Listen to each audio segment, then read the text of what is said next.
Clearly a tough decision for Rick Gates here. Why plead guilty at this moment? Well, especially with the charges yesterday. Yes. And really serious charges of bank fraud that are very difficult to defend against because they have the documents. He was facing pretty much the rest of his life in jail. So I think, you know, the charges yesterday just increased the pressure on the guy, and it looks like he got a good deal. If he's pleading guilty to just these two things, much better. Okay. So if he got a good deal, that means that he is cooperating with Mueller, and a lot of people are interpreting this largely as Mueller trying to amp up the pressure on Paul Manafort, who has pleaded not guilty to his charges. What are they hoping to get out of Manafort that they don't have yet?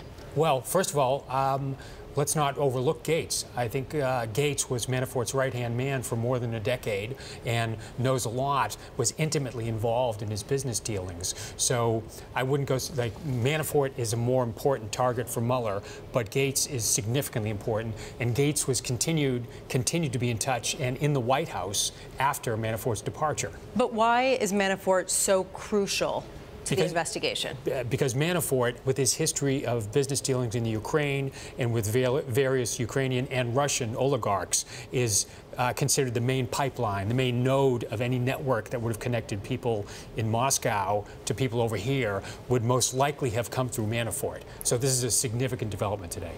Gates remained on the campaign as well after Paul Manafort left too, didn't he? So there was this period of time where he was then alone without Paul Manafort. Yes, and he was even in the White House on and off up until his departure early last year. So he actually has a different type of window into the Trump administration that Manafort stopped having before the election. But the fact that at this level in the investigation, Mueller is still trying to get so much pressure on Manafort, does that imply they don't have anything on the pipeline and anything with respect to collusion at this point? No, I wouldn't assume that. I think what we've seen since October in the last few actions is whatever they see, they act on. And they were able to move quickly on the original indictment of Manafort and Gates in October. They were able to build up different cases in different areas. So this is an ongoing enterprise. It's not something where they just want to get to one predestined conclusion. But in a sequencing of events, to go to Lisa's point, does this make sense, actually, if you're building a case, you're strengthening your case, you're leveraging up pressure to get to a final point, which is a decision, ultimately, whether or not there was collusion over the US election with the Russians, or anyone else, in fact?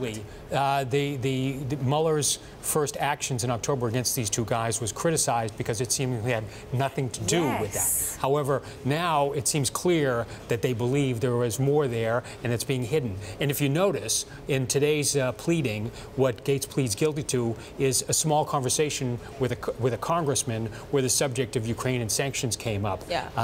Clearly, Gates and Manafort, it's all proof, it builds to that narrative of they're connected politically to what the Kremlin wants.